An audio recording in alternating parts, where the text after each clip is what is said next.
Now, we talked about Crazy from the Heat, the Mhm. EP, but what about the movie?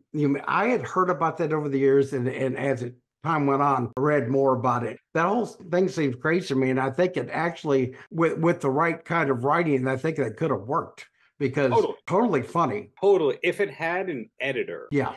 I think that almost every good thing that David Lee Roth has ever done had an editor or a co-writer or a producer who helped reel it in. Whether Yeah. that's Eddie Van Halen, Ted Templeman, there's somebody who has to go, okay, Dave, focus, focus, focus. No, no, no, no, no, no, focus, Dave. And once you have that, Pete Angelus was another one of those. Eddie Anderson worked for Dave, but arguably was good at that kind of thing. When he has somebody who can get him to focus and be concise, it's great.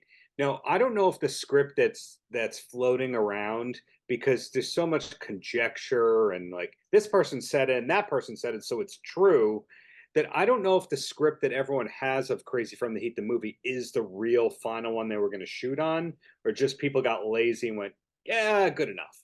If that was the final script, there's a lot of stuff he would have been canceled for. And that's I thought I knew a lot, about him, but I had no idea. I read this in the book. No idea that Eat 'Em a Smile was initially recorded to be the soundtrack to that movie. I had no idea that they were connected at all. he's never confirmed that.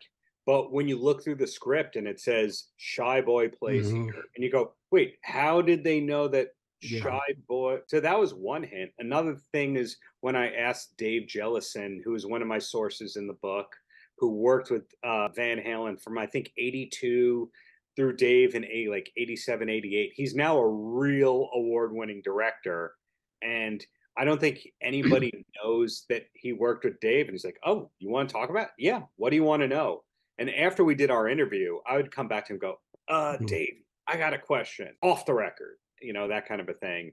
And he remembers everything because he was, pretty much sober. He was the one guy in Rat and the one guy around Van Halen that was sober, it seems like.